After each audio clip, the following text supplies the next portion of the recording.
Good morning dreamers. तो आज हम बायो का सबसे सिंपलेस्ट चैप्टर पढ़ने जा रहे हैं जिसका नाम क्या है, बायोटेक्नोलॉजी। क्या सिर्फ आपको समझना है चैप्टर में, याद नहीं, आप इसमें ज़्यादा याद करने वाली बात ही नहीं है। बायो टेक्नोलॉजी, इसमें हम क्या देखेंगे, प्रिंसिपल्स एंड प्रोसेस। क्या नाम है, प्रिंसिपल्स एंड प्रोसेसेस। ये है कौन कौन से सिद्धांत हैं, क्या क्या प्रोसेस होते हैं, लास्ट में वो देखेंगे। तो इस चैप्टर का नाम क्या है, प्रिंसिपल्स एंड बायोटेक्नोलॉजी। बायोटेक्नोलॉजी का चैप्टर है, बायोटेक्नोलॉजी प्रिंसिपल एंड प्रोसेस। तो सबसे फर्स्ट क्या देखेंगे, बायोटेक्नोलॉजी होती क्या है, उसकी डेफिनेशन क्या है। सबसे पहले हम देखते हैं बायोटेक्नोलॉजी की डेफिनेशन। एक चीज़ और याद रखना, ये चैप्टर में आपको समझना है, ज़्यादा इसमें क्रैमिंग वाला पार्ट, मतलब मेमोराइज करने वाला पार्ट नहीं है, सिर्फ आपको अंडरस्टैंड मतलब समझना है ये प्रोसेस होता कैसे।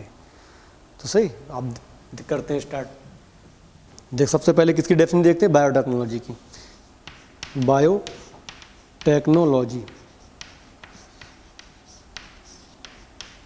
It is application of principle and technology. It is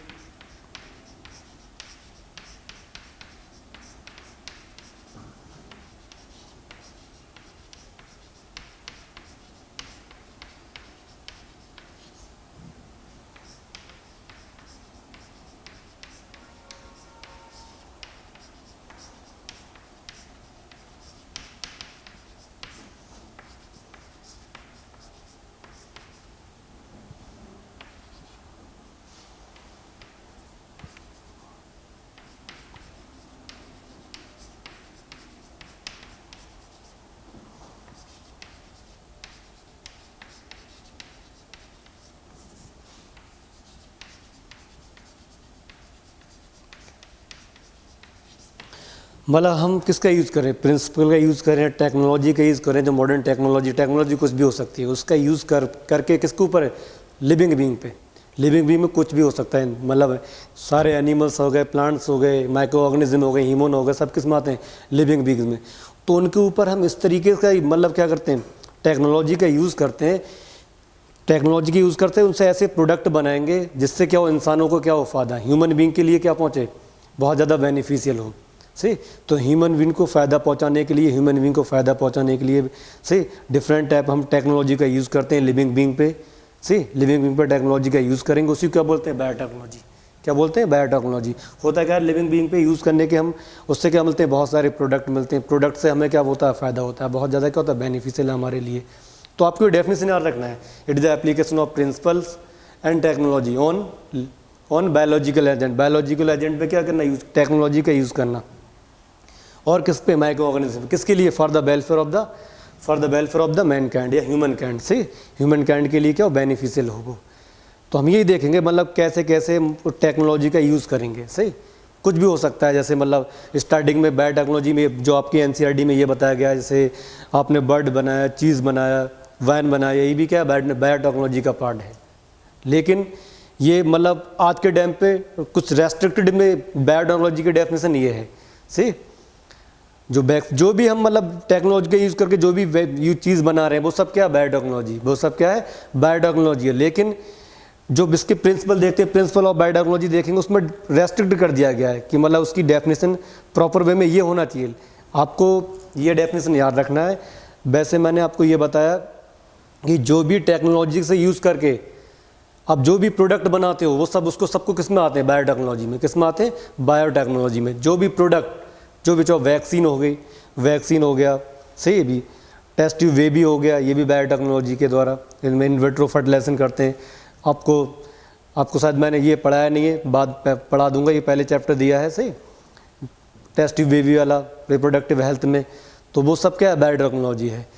कोई भी चीज़ जिसमें टेक्नोलॉजी का यूज़ करके हम से लिविंग बीइंग पे यूज़ करके सही उससे हम अपने लिए फ़ायदा पहुंचा रहे हैं, सही हमारे लिए बेनिफिशियल है, उसको क्या बोलते हैं, बायोटेक्नोलॉजी। तो ये डेफिनेशन होगी। तो देखते हैं प्रिंसिपल्स ऑफ बायोटेक्नोलॉजी। क्या देखेंगे, प्रिंसिपल ऑफ बायोटेक्नोलॉजी।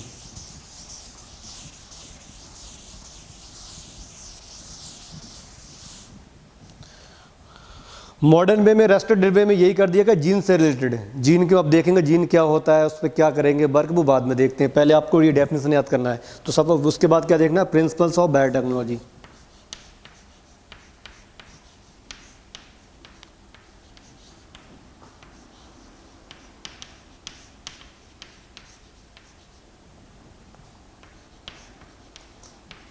दो प्रिंसिपल्स हैं, आपको लिखना भी सही तरीके से, प्रिंसिपल्स ऑफ बायोटेक्नोलॉजी।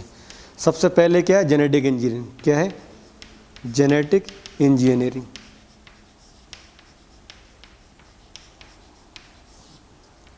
क्या है, जेनेटिक इंजीनियरिंग। दूसरा क्या है इसमें, maintenance of aseptic, maintenance aseptic condition.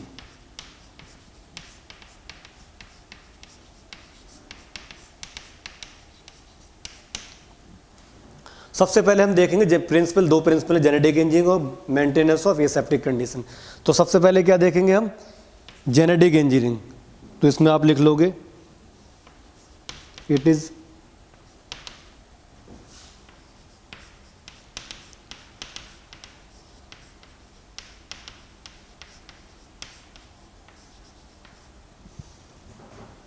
ये मिटा देता हूं मैं से, बाद में इसके बारे में देखते हैं।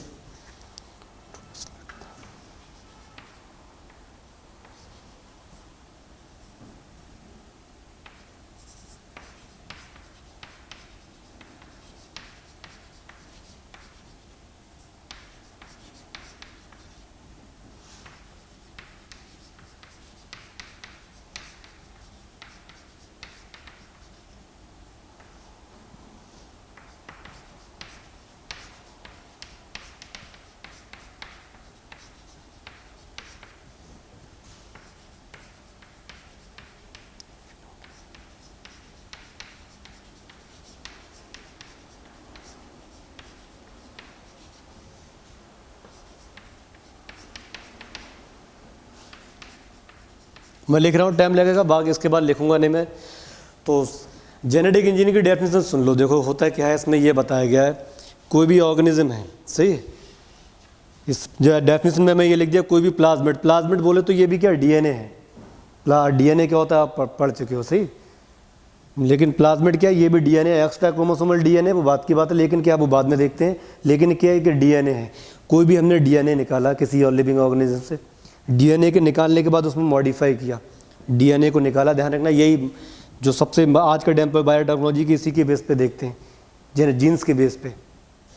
हमने कोई क्या निकाला, हमने कोई डीएनए निकाला, डीएनए के बाद उसमें चेंज करा अपने अब खुद के अकॉर्डिंग, सही, कि हमको ये जीन के अंदर कोई डिफेक्ट है या उसके अंदर एक्स्ट्रा जीन जोड़ दिया या उसको काट दिया, उसके अंदर न्यूक्लियोटाइड जोड़ दिए, तो उसमें मॉडिफाई कर दिया। कहने का मतलब क्या, मॉडिफिकेशन। जो हमने डीएनए निकाला है उसमें मॉडिफाई करने के बाद सही, मॉडिफाई करने के बाद किसी होस्ट, किसी दूसरे ऑर्गेनिज्म में या उसी ऑर्गेनिज्म में, इससे डीएनए निकाला हमने, इसके डीएनए निकाला, इसके हमने डीएनए निकालने के इतना पार्ट काट दिया, या दूसरा पार्ट काटने के बाद यहाँ नया पार्ट आपने ऐड कर दिया, नया डीएनए ऐड कर दिया। क्या कर दिया, नया डीएनए ऐड कर दिया, सही। नया डीएनए ऐड नहीं करा तो जो भी न्यूक्लियोटाइड है उसका सीक्वेंस चेंज कर दिया। हमने क्या कर दिया, सीक्वेंस चेंज कर दिया, सीक्वेंस चेंज कर दिया, नया डीएनए जोड़ दिया, सही, या पुराना डीएनए निकाल दिया। उसके बाद इसमें क्या हो गया, मॉडिफिकेशन। इस डीएनए क्या हो गया, मॉडिफाई, ये डीएनए क्या हो गया, मॉडिफाई हो गया। मॉडिफाई होने के बाद दोबारा इसमें हम इंसर्ट करेंगे, इसी को दोबारा भी इसके अंदर इंसर्ट करेंगे या किसी दूसरे ऑर्गेनिज्म में इंसर्ट करेंगे। तो क्या होता है, हमारे बॉडी के अंदर यही तो डीएनए तो बनाता है बॉडी के डिफरेंट ऑर्गन्स। डीएनए के पास इन्फॉर्मेशन है, डीएनए से आरएनए बनेगा, आरएनए से प्रोटीन बनेगी, तो बॉडी के डिफरेंट स्ट्रक्चर बनते हैं हमारे बॉडी के अंदर। तो होता क्या, हमने डीएनए निकाले, अब डीएनए के अंदर चेंज कर दिया, डीएनए के अंदर चेंज कर दिया, तो बॉडी डीएनए है जिसके अंदर जेनेटिक इन्फॉर्मेशन स्टोर करके रखता है। मैंने क्लास 11 में आपको पढ़ाया था डीएनए के बारे में। तो डीएनए है, सारी की सारी इन्फॉर्मेशन प्रेजेंट होगी डीएनए में। तो होगा क्या, अब डीएनए का के अंदर जो इन्फॉर्मेशन है वो चेंज हो गई, थोड़ी बहुत चेंज होगी। तो डीएनए का जब डीएनए चेंज हो गया तो बॉडी का जो इसका फिनोटाइप है बाहर से देखने का, और उसका जीनोटाइप दोनों क्या होगा, चेंज। दोनों क्या होगा, चेंज। फिनोटाइप और जीनोटाइप मतलब उसके जेनेटिक मेकअप भी क्या हो गया, चेंज हो गया, सही। जेनेटिक मेकअप भी चेंज हो गया। उसके बाद ये जैसी प्रोटीन बनाएगी उसके बॉडी भी वैसी बनाएगी, उसकी बॉडी भी वैसे बनती जाएगी, क्योंकि प्रोटीन से ही बॉडी बनती है। तो इसी को क्या बोलते हैं, जेनेटिक इंजीनियरिंग। क्या बोलते हैं, जेनेटिक इंजीनियरिंग। क्लियर हो गया। It is ability to isolate the plasmid. Plasmid है, डीएनए है। प्लाज्मिड क्या होता है इसके बाद देखते हैं, प्लाज्मिड की डेफिनेशन, सही, क्या है, एक्स्ट्रा क्रोमोसोमल डीएनए है, वो बाद में देखेंगे, अभी आपको ध्यान रखना है। It is ability to isolate the plasmid and after modification see enter into the host cell so that the host cell कोई भी हो सकता है, हमारे बॉडी हो सकती है, डिफरेंट लिविंग ऑर्गेनिज्म, उसके अंदर दोबारा मैंने था इसके अंदर कर दिया इंसर्ट, या किसी नए ऑर्गेनिज्म के अंदर इंसर्ट कर दिया जिसके बॉडी में वो हमने डिजायर्ड जीन इंसर्ट करा है, मॉडिफाई करने के बाद उसको क्या पढ़ रहे हैं, होस्ट सेल बोल रहे हैं। तो जब इंसर्ट करेंगे तो वही जाके प्रोटीन बनाएगा, प्रोटीन बनने के बाद उसके बॉडी का स्ट्रक्चर भी चेंज हो जाता है। डीएनए तो ऑलरेडी चेंज हो गया है, तो क्या होगा, फिनोटाइप और जीनोटाइप दोनों क्या हो जाते हैं, चेंज हो जाते हैं। इसी को क्या बोलते हैं, जेनेटिक इंजीनियरिंग। क्या पढ़ते हैं, जेनेटिक इंजीनियरिंग। ये हो गया फर्स्ट, जेनेटिक इंजीनियरिंग। एक ही चीज़ ध्यान रखना, जो एक एक वर्ड आपको क्लियर हो जाएगा, कन्फ्यूजन बिल्कुल नहीं होना आपको, सही, कन्फ्यूज़ होना ही नहीं है आपको बिल्कुल। दूसरा क्या था, मैंने आपको बताया था maintenance of aseptic condition, maintenance of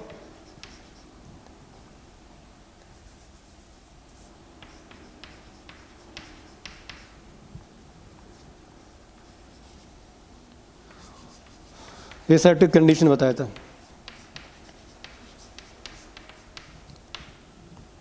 तो मैंने ये मेंटेनेंस, इसमें क्या बताया था, हम ये जो प्रोसेस करेंगे, डिजायर्ड जीन को निकालेंगे, सही है, फिर दूसरे की सेल में दूसरे का प्लाज्मिड निकालेंगे, उसमें इंसर्ट करेंगे, मतलब कहने का मतलब जीन्स को निकालना, फिर दूसरे की बॉडी में इंसर्ट करना। तो हमारा डीएनए वगैरह खुद ही सब, सेल हमको दिखाई नहीं देता है, सेल के अंदर साइटोप्लाज्म होगा, फिर न्यूक्लियस होगा, न्यूक्लियस के अंदर कहीं क्रोमोसोम होते हैं, क्रोमोसोम डीएनए के बने होते हैं, डीएनए का कोई पार्ट निकालना हमको। तो समझो कितना ये टफ प्रोसेस है। अब ये जो प्रोसेस करा जाएगा तो वहाँ तो डिफरेंट टाइप के माइक्रो ऑर्गेनिज्म प्रेजेंट होंगे ऑलरेडी।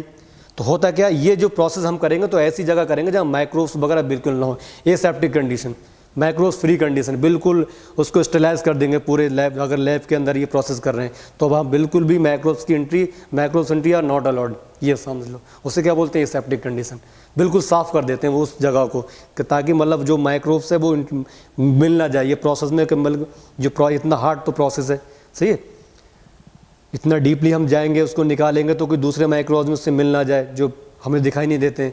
तो बिल्कुल भी इन्वॉल्व जहाँ भी ये प्रोसेस करेंगे वो क्या हो, एसेप्टिक कंडीशन हो, वहाँ क्या हो, एसेप्टिक कंडीशन, स्टेराइल कंडीशन हो, माइक्रोब्स फ्री कंडीशन हो। तो ये दो मतलब ये दो प्रिंसिपल हैं किसके, बायोटेक्नोलॉजी के, प्रिंसिपल्स ऑफ बायोटेक्नोलॉजी। अब ये आपने देख लिया प्रिंसिपल्स ऑफ बायोटेक्नोलॉजी। एक ध्यान रखना, ये जो डेफिनेशन है वो आपको एग्जाम में कभी कभी आ जाती है, European federation of biotechnology. European, आपके मैंने बताया जब भी मैं बताऊँ आपके आगे सामने क्या होना चाहिए, एनसीईआरटी की बुक होना चाहिए, तभी चीज़ क्लियर हो पाएंगी, सही। तो यूरोपियन फेडरेशन ऑफ बायोटेक्नोलॉजी, इन्होंने जो डेफिनेशन दिया वो क्या है, it is a integration of, it is a integration, it is a integration of natural science, ये ध्यान रखना है, एंड ऑर्गेनिज्म हो गए, सेल्स हो गए, पार्ट्स हो गए, पार्ट्स देयर ऑफ लिखा है, सही, उसके पार्ट्स देयर ऑफ लिखा है, उसके बाद पार्ट्स हो गए, और क्या लिखा है इसके बाद दिया है, पार्ट्स देयर ऑफ के बाद parts thereof, and molecular analogues, and molecular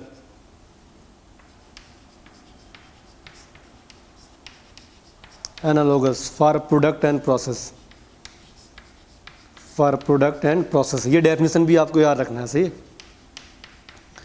इसमें क्या है, नेचुरल साइंस का मतलब क्या है, सम ऑफ है, इंटीग्रेशन में सम ऑफ होना नेचुरल साइंस का। और जो मतलब साइंस का यूज़ किस पे करेंगे, माइक्रो मतलब ऑर्गेनिज्म पे, उसके पार्ट पे, सही है, उसकी मतलब सेल हो सकता है, उसका कोई पार्ट हो सकता है, कोई उसका मॉलिक्यूल्स हो सकता है, उससे क्या मिले हमें, प्रोडक्ट मिले, और डिफरेंट टाइप के प्रोसेस में उसका यूज़ हो, सही, उससे हमें प्रोडक्ट मिले जो हमारे बेनिफिशियल हो। बहुत सारे प्रोसेसों में प्रोसेस होते हैं, उनमें क्या करा जाए, उनका यूज़ करा जाए। ये किसने डेफिनेशन दी थी, EFB में। तो ये भी यूरोपियन फेडरेशन ऑफ बायोटेक्नोलॉजी के अकॉर्डिंग ये डेफिनेशन भी आपको देखना है, काफ़ी एग्जाम में आ जाता है, तो ये देख लेना आप। अब देखते हैं हिस्ट्री ऑफ बायोटेक्नोलॉजी, क्या देखेंगे, हिस्ट्री ऑफ बायोटेक्नोलॉजी।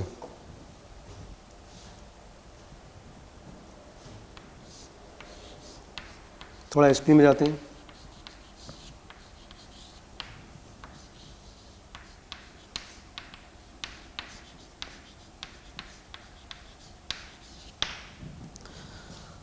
तो सबसे पहले क्या करा था, दो साइंटिस्ट नाम दिए, कोहन एंड वुअर, सही है, दोनों के नाम देखना, और भी ज़्यादा कुछ लिखा होगा, मैंने लास्ट के वर्ड लिखे दोनों, Cohen and Boyer, see, Stanley Cohen and Herbert Boyer, ऐसे दिया होगा। ये दो साइंटिस्ट थे सबसे पहले, सही, उन्होंने बायोटेक्नोलॉजी का सबसे पहले यूज़ करा। सबसे पहले उन्होंने क्या करा था, यूज जीन्स के लेवल पे सबसे पहले इन्होंने प्रयोग करके देखा था। तो कैसे करके देखा था वो देखते हैं। तो उन्होंने क्या करा, जो सल्मोनीला, सही, टाइफूम्यूरियम, जो ये बैक्टीरिया होता है, सही, इस बैक्टीरिया से इन्होंने क्या करा, डिजायर्ड जिन निकाला। क्या निकाला इनका, डिजायर्ड जिन। क्या निकाला, डिजायर्ड जिन। और डिजायर्ड जिन निकालने के बाद इन्होंने ये दूसरा क्या बैक्टीरिया होता है, इस्टेरिया कोलाई, सही, क्या होगा, इस्टेरिया कोलाई, इससे रिचिया कोलाई है, कोलाई बैक्टीरिया निकाला, से बैक्टीरिया। इसका इन्होंने क्या निकाला, प्लाज्मिड, सही। प्लाज्मिड निकालने के बाद ये जो डिजायर्ड जिन, इसके प्लाज्मिड में क्या कर दिया ना, जोड़ दिया, ये वाला जिन, डिजायर्ड जिन, प्लाज्मिड के साथ क्या कर दिया, जोड़ दिया, डिजायर्ड जिन। अभी डायग्राम बनाऊंगा तो क्लियर हो जाएगा, डिजायर्ड जिन। अब ये दोनों के बाद, ये प्लाज्मिड और डिजायर्ड जिन जोड़ने के बाद, ये प्लाज्मिड के साथ क्या जोड़ दिया, डिजायर्ड जिन, दोबारा किसके इंसर्ट कर दिया, इसी के अंदर, इस एरिया कोलाई के अंदर, सही। अब देखते हैं, मतलब मैं फिर तुझे को सल्मोनेला टाइफिनियम का डिमिनो का डिजायर्ड जिन निकाला। डिजायर्ड निकालने के बाद इस्टेरिया इकोलाई बैक्टीरिया था, उसमें से क्या निकाला, प्लाज्मिड, और उसके प्लाज्मिड में क्या कर दिया, डिजायर्ड जिन जोड़ दिया। डिजायर्ड जिन जोड़ने के बाद अब वही जो देखते हैं रिकॉम्बिनेंट डीएनए बनेगा, वो किसके अंदर इंसर्ट कर दिया, इकोलाई बैक्टीरिया के अंदर। कौन सी बैक्टीरिया के अंदर, इकोलाई बैक्टीरिया के अंदर। डायग्रामेटिक वे में देखें तो क्लियर हो जाएगा ज़्यादा, फिर समझाता हूँ मैं।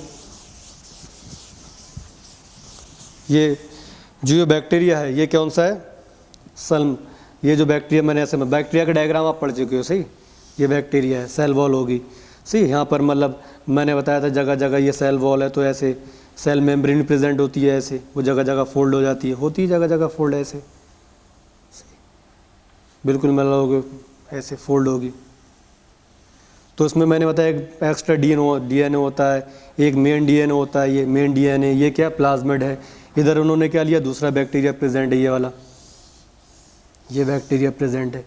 तो इसके अंदर भी वही बैक्टीरिया सेल वॉल, यहाँ अपने डायग्राम सब कुछ देख चुके हो इसके बारे में, सेल मेम्ब्रेन, सेल वॉल, ग्लाइकोगैलेक्स, वो बताने की जरूरत नहीं है यहाँ पर, बिल्कुल ऐसे बहुत कुछ होता है, लेकिन हम वो नहीं देखना। यहाँ मेन डीएनए है, ये क्या प्लाज्मिड है, ये क्या प्लाज्मिड है, उससे अलावा गैस वैक्यूल वगैरह वो सब होते हैं, लेकिन हम वो नहीं देखना हमको। इसमें क्या इन्होंने क्या करा, कौन कौन से एंजाइम लेते हैं वो सब बाद में देखेंगे, सिर्फ समझाने के लिए भी स्टार्टिंग में बता रहा हूँ। उन्होंने क्या करा, इसका जो ये जो मतलब ये जो मेन डीएनए है, मेन डीएनए को निकाल लिया, सही, मेन डीएनए को निकाल लिया यहाँ पर। अब इन्होंने क्या करा, इस डीएनए से इन्हें देखा कि मुझे ये डीएनए पे क्या प्रेजेंट होता है, जीन होते हैं। जीन इज द क्या होगा, न्यूक्लियोटाइड होगा। Gene is the group of the nucleotide, या special part of the DNA which is responsible for making special character of our body. Sequence होते हैं, न्यूक्लियोटाइड का क्या होता है, सीक्वेंस होता है। हमारे बॉडी का मतलब ये इतना सीक्वेंस है डीएनए के ऊपर, वो क्या बनाएगा, आई बनाएगा। तो ये क्या जीन है, इतना पार्ट है, वो बॉडी का दूसरा पार्ट बना रहा है, सही, ईयर बना रहा है या मतलब नोज बना रहा है, तो वो भी जीन है। तो इनको मान लेते ये वाला जीन चाहिए इतना, कोई डिजाइन कोई भी मतलब ये कैरेक्टर बना रहा है, ये इसके अंदर एंटीबायोटिक रेजिस्टेंस पावर प्रेजेंट है, ये वाला जीन निकाल लिया इन्होंने। जिनको काटने वाले एंजाइम होते हैं, रेस्ट्रिक्शन एंडोन्यूक्लियस एंजाइम, वो बाद में देखते हैं कौन कौन से एंजाइम होंगे, लेकिन अभी नहीं, सही। तो उन्होंने इतना पार्ट निकाल लिया, ये जीन, ये इन्होंने ये पार्ट अलग कर लिया, सही, ये पार्ट अलग कर लिया। कौन से एंजाइम होते हैं वो नहीं देखना अभी, सही। अब मतलब फिर भी लिख दो रेस्ट्रिक्शन एंडोन्यूक्लियस एंजाइम, क्या होते हैं वो बाद में देखते हैं। रेस्ट्रिक्शन एंडोन्यूक्लियस एंजाइम, यहाँ से इन्होंने क्या निकाला, इसका प्लाज्मिड निकाला, ये प्लाज्मिड निकाल लिया, क्या है, प्लाज्मिड है, ये प्लाज्मिड निकाला। तो जिस एंजाइम से इसको काटा, इसी एंजाइम को इसको काटेंगे, प्लाज्मिड को। तो प्लाज्मिड भी ऐसा कट गया, वो क्यों कट गया वो बाद में देखते हैं, सही। ये प्लाज्मिड निकाला। अब इन्होंने क्या करा, ये इन दोनों को इसी एंजाइम से इसको काटा, रेस्ट्रिक्शन एंडोन्यूक्लियस एंजाइम, ये। अब इन्होंने क्या करा, इसको इन दोनों को, ये जो प्लाज्मिड है, ये जो प्लाज्मिड है ये वाला,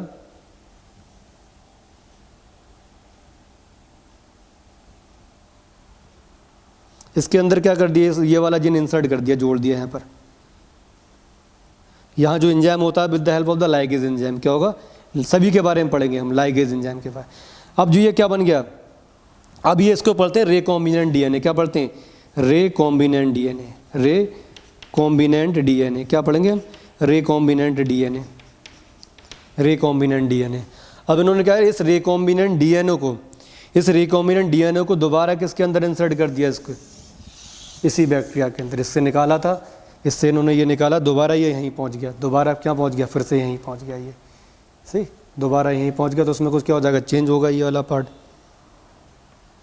इस हिसाब से।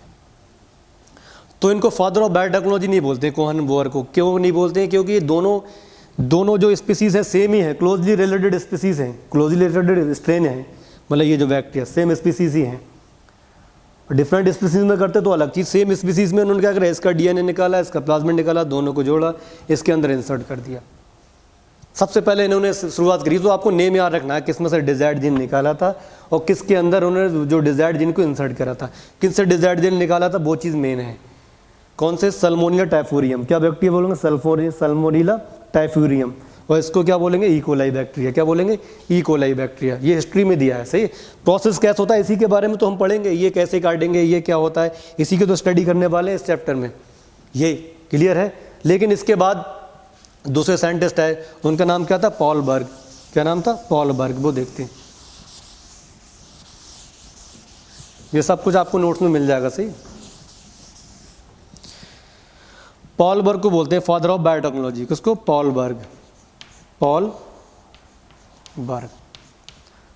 तो पॉल बर्ग में देखो इन्होंने क्या करा था, पॉल बर्ग में जो इन्होंने जो डिजायर्ड जीन लिया था वो क्या लिया था, SB40 वायरस, कौन सा, SB40 वायरस का डिजायर्ड जीन लिया, SB40 वायरस का क्या लिया, डिजायर्ड जीन।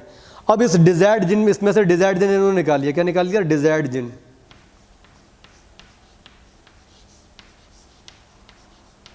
डिजायर्ड जीन इसमें से निकाल कर इन्होंने डिजायर्ड जीन को जो ऐड करा, डिजायर्ड जीन को जो ऐड करा वो कौन सा था, लैम्डा फेज वायरस के साथ, किसका, lambda phase virus, lambda phase virus. ये कैसा बैक्टीरियोफेज है, क्या है, बैक्टीरियोफेज है, ये बैक्टीरियोफेज, समझते हो।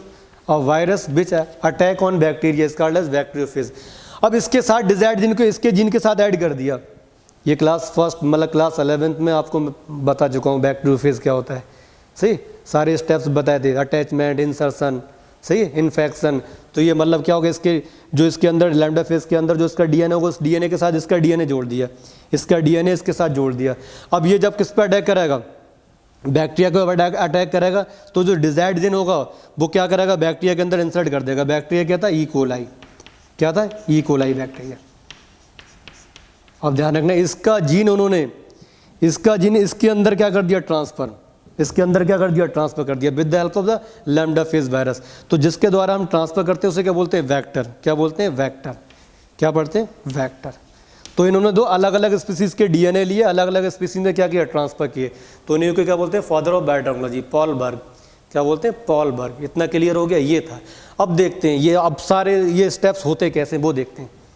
प्रोसेस ऑफ बायोटेक्नोलॉजी, क्या देखेंगे, प्रोसेस ऑफ रिकॉम्बिनेंट बायोटेक्नोलॉजी। यहां से आपको क्लियर होने लगेगा सब।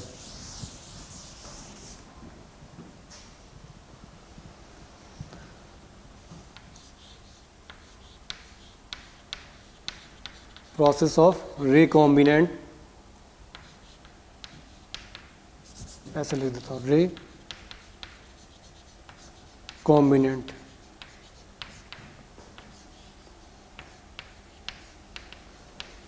जो डायग्राम बनाओ वो भी बना लेना, यही चीज़ है, बस आपको समझना है इस चैप्टर में। देखो सबसे क्या पड़ा, सबसे पहले हमें डिजायर्ड जीन निकालना आते हैं। मैंने यहाँ पे माउस बना दिया, ये ऐसे ऐसे।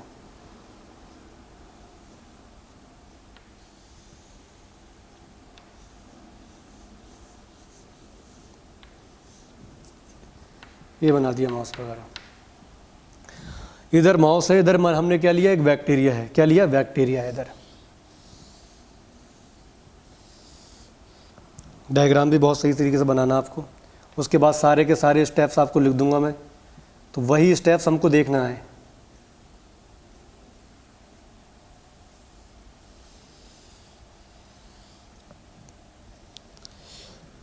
ये मेन डीएनए होगा यहाँ पर, ये क्या है, प्लाज्मिड है।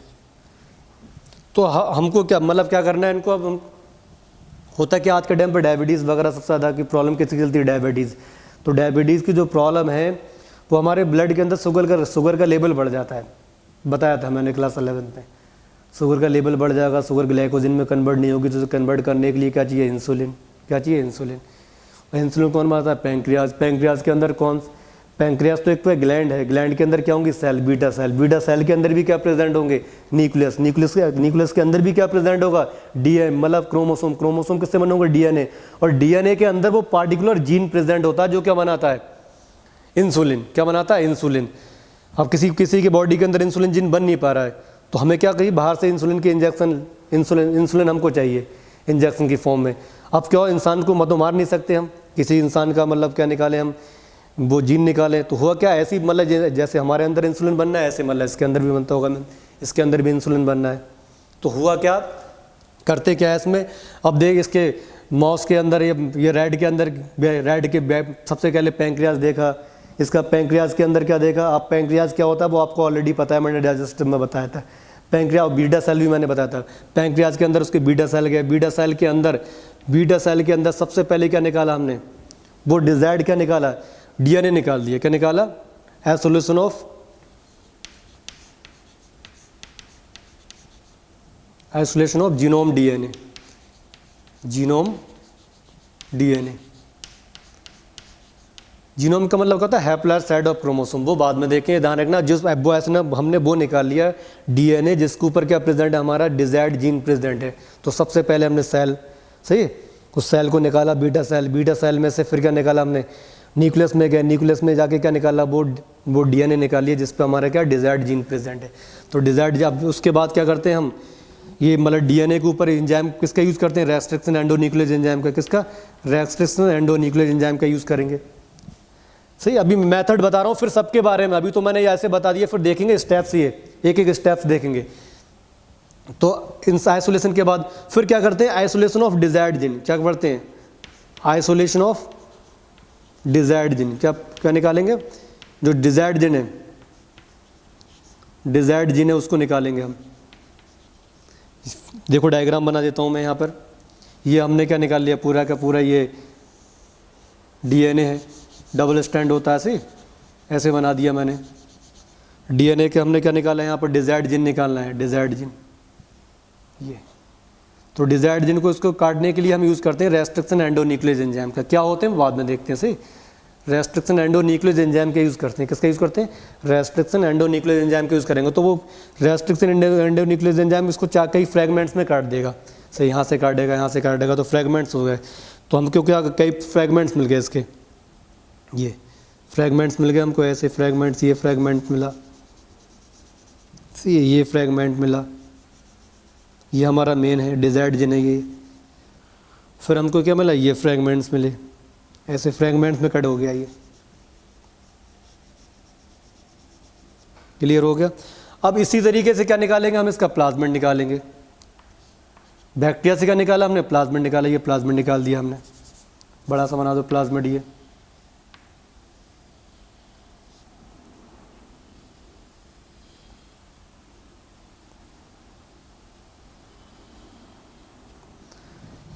ये प्लाज्मिड निकाल लिया। अब क्या करा, जिस एंजाइम्स के, जिस रेस्ट्रिक्शन एंडोन्यूक्लियस को हमने इससे काटा, इसी को इससे काटेंगे।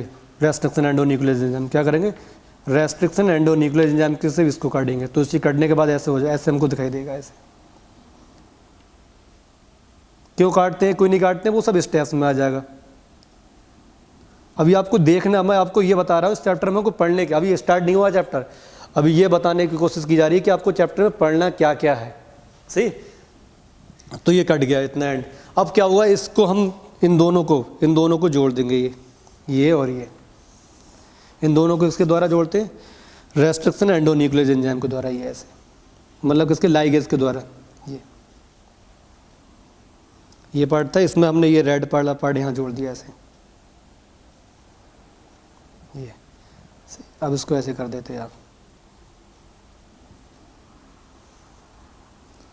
ये हो गया। अब इसको हमने बैक्टीरिया के अंदर इंसर्ट कर दिया, दूसरे कोई बैक्टीरिया है उसके अंदर, ये।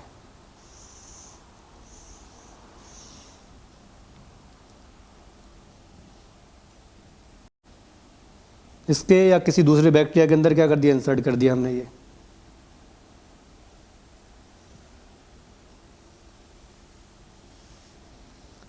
क्या ये इसमें वो मेन डीएनए होगा, बताने की ज़रूरत नहीं है, ये हमने इंसर्ट कर दिया है।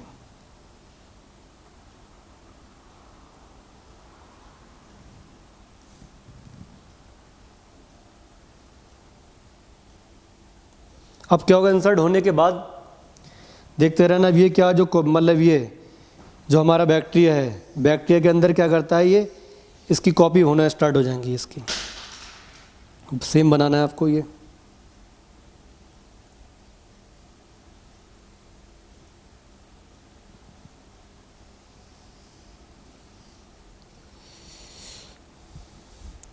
अब क्या होगा जी, हाँ तो मेन डीएनए ही प्रेजेंट हमारा, ये मेन डीएनए है। अब जो हमारी इसकी कॉपी मतलब बहुत सारी कॉपी बन जाएंगी इसकी, ये हो गया।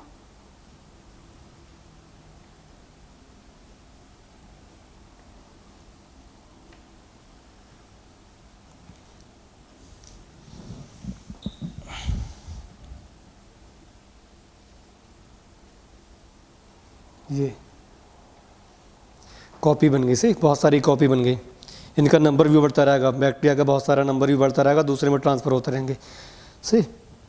अब क्या होगा, इससे हम क्या करेंगे, जब ये कॉपी बन जाएंगी तो इसमें ये मतलब ये डीएनए है, डीएनए से आरएनए बनेगा, आरएनए से प्रोटीन क्या बनेगी, प्रोटीन बनेगी। तो हम क्या कर देंगे, आइसोलेट डिजायर्ड प्रोडक्ट, क्या पढ़ेंगे, डिजायर्ड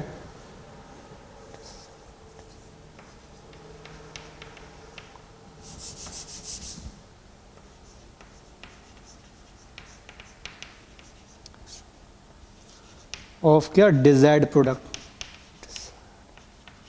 प्रोडक्ट तो किसी में कोई मतलब इस तरीके से बॉटल बना दो आप इसकी, ऐसी बॉटल है, सही, इस तरीके से ये उसके अंदर जो प्रोडक्ट होगा उसके अंदर ले लेंगे क्या, ये है। बिल्कुल भी आपको इसमें कन्फ्यूजन नहीं होना। देखो आप सुनो क्या क्या हुआ।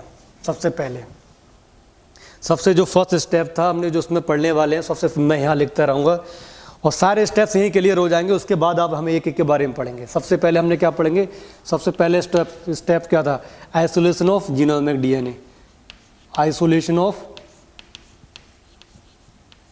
Genomic DNA, genome DNA, genome DNA, सबसे फर्स्ट स्टेप ये है। डीएनए निकाल लिया हमने, क्योंकि हमें बीटा सेल है, बीटा सेल को निकाला, बीटा सेल के अंदर न्यूक्लियस होगा, न्यूक्लियस के अंदर क्या होगा, डीएनए क्रोमोसोम प्रेजेंट होगा, उसको निकाला। फिर आइसोलेशन ऑफ, दूसरा स्टेप क्या है, isolation,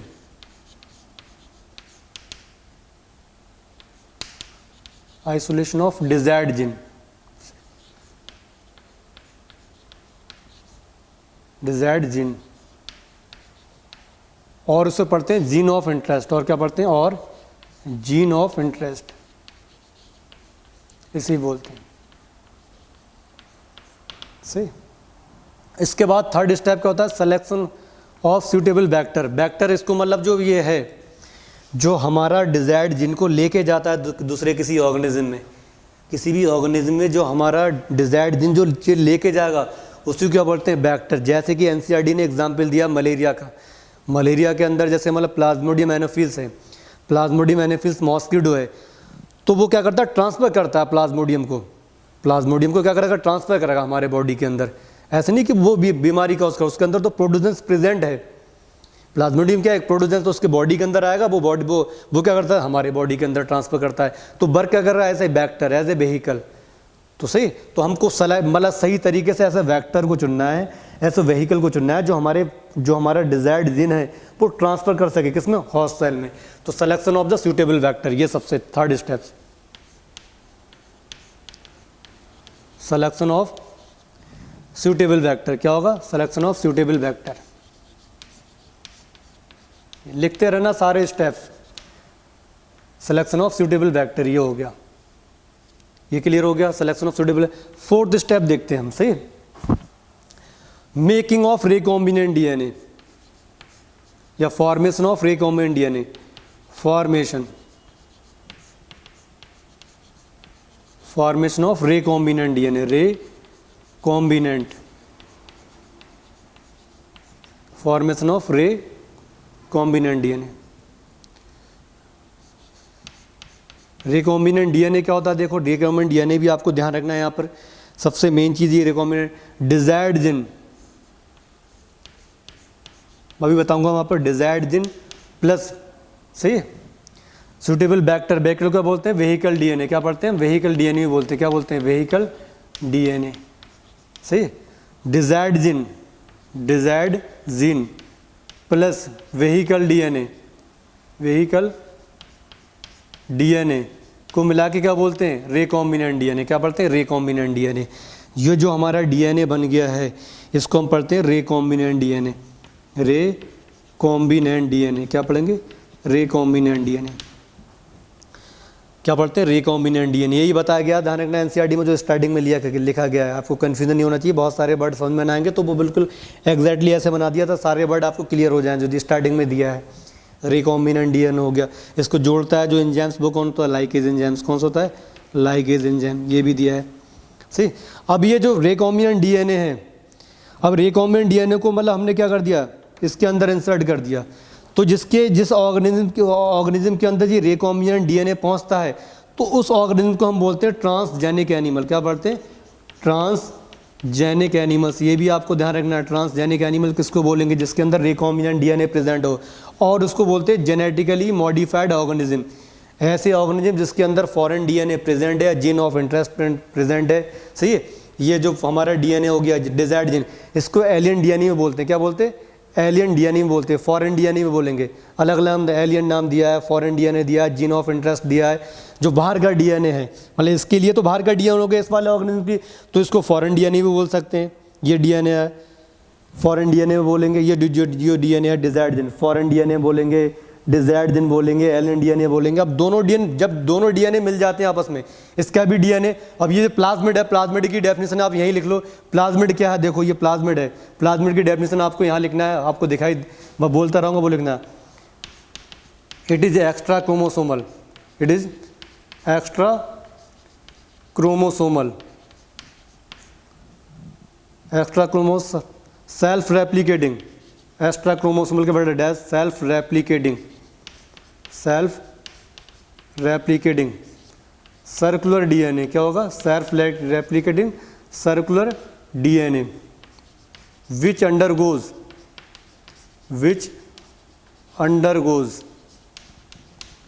self replication which undergoes self replication when introduced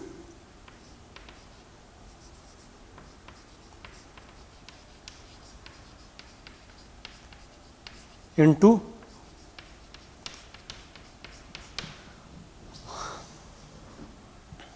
ये है, मतलब ये देखो, आप ऑलरेडी इसके बारे में पढ़ चुके हो, प्रोकैरियोटिक सेल के बारे में, मतलब बैक्टीरिया के बारे में। मैंने बताया मेन डीएनए ये है, इस डीएनए को बाहर निकाल दो तब भी कोई इसको फर्क नहीं पड़ेगा। किसको? बैक्टीरिया को, क्योंकि जितने भी मेन जीन इस पे प्रेजेंट होते हैं। लेकिन ऐसा नहीं है, ये भी डीएनए एक्स्ट्रा है प्रेजेंट, अच्छी बात है, नहीं है तब ऐसे नहीं डीएनए मर, मतलब ये बैक्टीरिया मर जाए। तो एक्स्ट्रा क्रोमोसोमल डीएनए है, क्या है?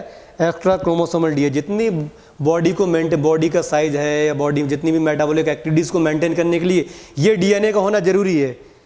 ये भी डीएनए प्रेजेंट है, लेकिन इसका इतना जो इसका काम है वो इनका ये इतना यूज़ नहीं है इसका। तो इसे क्या बोलते हैं? Extra chromosomal DNA, extra chromosomal DNA हो गया, सही। और क्या सेल्फ रेप्लिकेटिंग का मतलब होता है अपना नंबर खुद बढ़ा लेगा, एक से डीएनए से दूसरा डीएनए बन जाना, डीएनए से डीएनए बन जाना क्या बोलते हैं? Replication.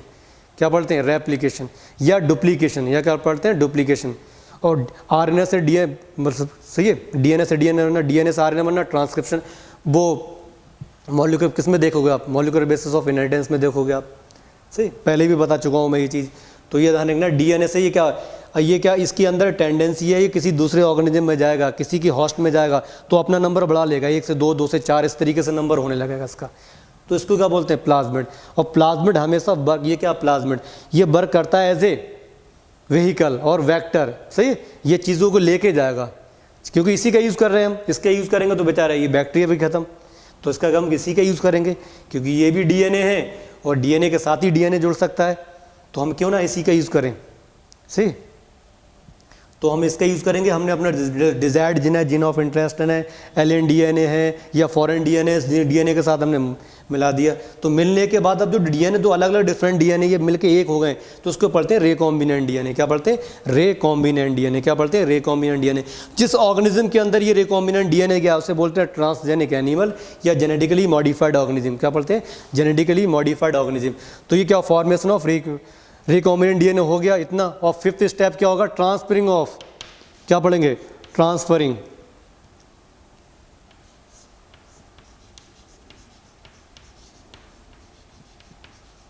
Transferring of recombinant DNA। चलो ऐसे recombinant DNA into host cell. ये हो गया। ये 5 स्टेप हो गए। इसको बोलते हैं rDNA टेक्नोलॉजी। क्या पढ़ते हैं? rDNA technology. आपको दिखाई नहीं देगा तो क्या होगा? ये rDNA टेक्नोलॉजी। 5 स्टेप क्या बोलते हैं? rDNA technology. क्या पढ़ते हैं? rDNA technology. इसके बाद क्या होता है? ये अब क्या करेंगे? 6th स्टेप क्या होगा? Culturing host cell on large scale. अब इसको लार्ज स्केल पे कल्चर करेंगे इस सेल को। तो लार्ज स्केल पे कल्चर करेंगे तो क्या होगा?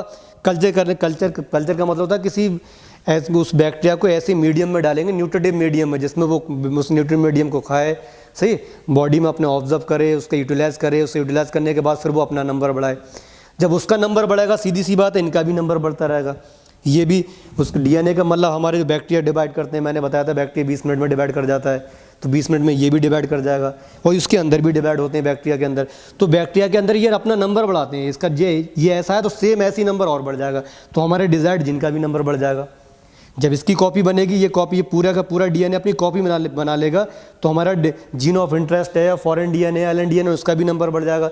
तो इस तरीके से इनका नंबर बढ़ना, सही, प्लाज्मिड का नंबर बढ़ना, किसी भी चीज़ का नंबर बढ़ना एग्जैक्टली से बिल्कुल एक जैसे हों, 1 से 2, 2 से 4, वो बिल्कुल एग्जैक्टली हो, उसको हम पढ़ते हैं क्लोनिंग। क्या पढ़ते हैं? क्लोनिंग। सारे शब्द यहीं पर आना चाहिए समझ में आपको। क्या बोलेंगे? Cloning.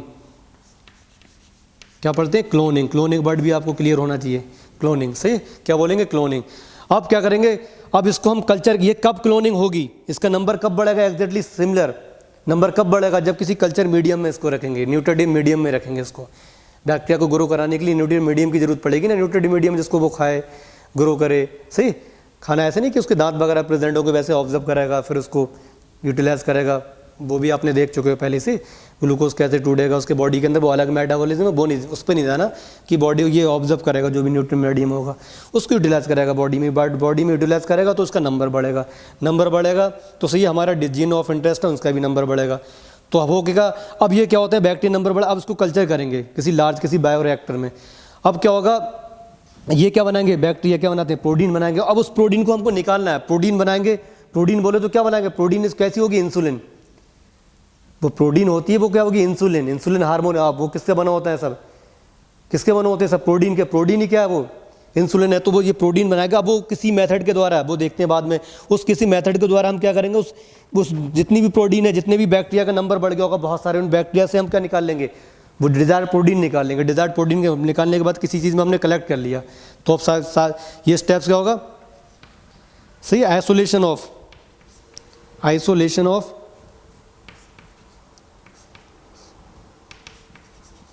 Desired product, isolation of desired product. ये स्टेप्स से देखते हैं, ये स्टेप्स में बस यही पढ़ेंगे इसमें हम, ये कैसे होगा, ये कैसे होगा, ये कैसे होगा, ये कैसे होगा, ये कैसे, मतलब इसके अंदर क्या प्रॉपर्टी, ये सब पढ़ने वाले हैं इस चैप्टर में। बस ये समअप है इस चैप्टर का, जो ये हम पढ़ेंगे इस चैप्टर में।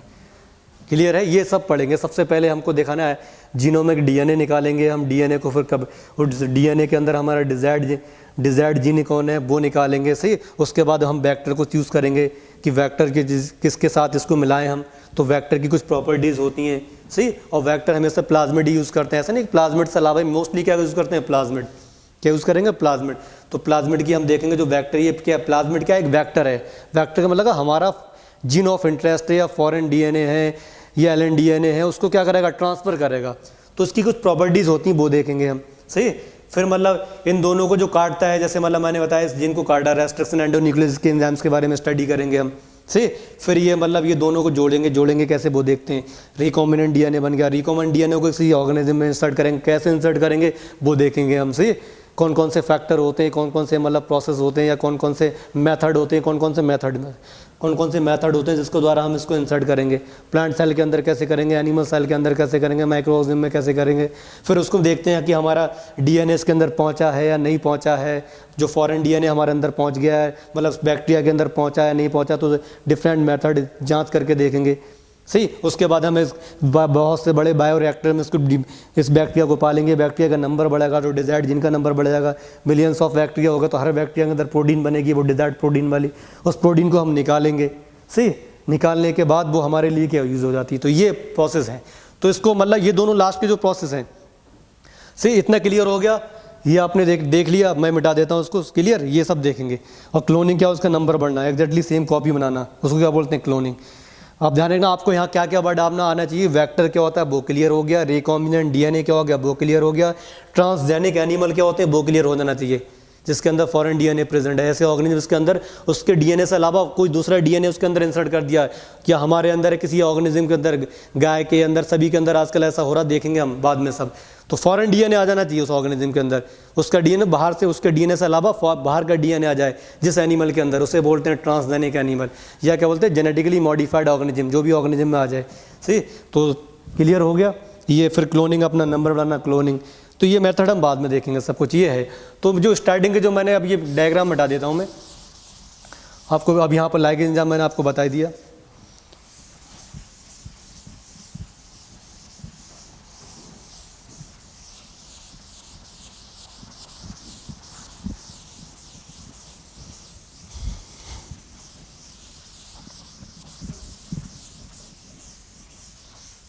इन सबको मतलब स्टार्टिंग के जो मतलब स्टेप्स बताए मैंने, इसको बोलते हैं आर डीएनए टेक्नोलॉजी। क्या पढ़ते हैं, आर डीएनए टेक्नोलॉजी। क्या पढ़ते हैं, आर डीएनए टेक्नोलॉजी। और ये जो मतलब ये वाले स्टेप्स हैं लास्ट के दो, ये इन्हें पढ़ते हैं केमिकल इंजीनियरिंग। क्या पढ़ते हैं, केमिकल इंजीनियरिंग। केमिकल इंजीनियरिंग, उसको क्या बोलते हैं, जेनेटिक इंजीनियरिंग बोलते हैं। उसको क्या बोलते हैं, जेनेटिक इंजीनियरिंग, जेनेटिक इंजीनियरिंग। ये जो स्टार्टिंग मैंने बताने का था, ये दो देखेंगे। ये दो स्टेप्स होते हैं सी बायोटेक्नोलॉजी में। पहले हम कैसे उससे आर डीएनए मतलब रिकॉम्बिनेंट डीएनए कैसे बनाएंगे, और फिर होता है केमिकल इंजीनियरिंग, किस वो डीएनए बनाया उससे हम किस तरीके से उसे एक मीडियम में ग्रो कराना है, उसको ग्रो करा के उससे प्रोटीन लेना है, ये दिया है। एनसीईआरटी ने क्या दिया, देखो एनसीईआरटी 3 स्टेप बता दिए सबसे, जो आप पढ़ोगे उसके बाद। सबसे पहले हमें क्या करना है, डिजायर्ड जीन को क्या करना है, ठीक है ना, आइडेंटिफाइड करना है। सबसे पहले लिखा है identification of the desired DNA. फिर लिखा है introduction of the desired DNA. क्या लिखा है, introduction of the desired DNA. 3 ध्यान रखना, बहुत सही थे ऐसी थे, introduction of the desired DNA. फिर लास्ट में क्या लिख दिया, maintenance of the desired DNA सही इनटू होस्ट सेल, ये दिया है। And increase their and transfer this into their progeny, इस तरीके से दिया है। वो सब यही है सही, हमको ये इसी वे में देखना है, इस तरीके से देखना। सभी के बारे में पढ़ते हैं, एक एक के बारे में, एक एक स्टेप्स के बारे में। ये आपको क्लियर हो गया, different process of recombinant DNA technology. ये क्या है, processes of the recombinant DNA technology के ये प्रोसेसेस हैं। इतना क्लियर हो गया।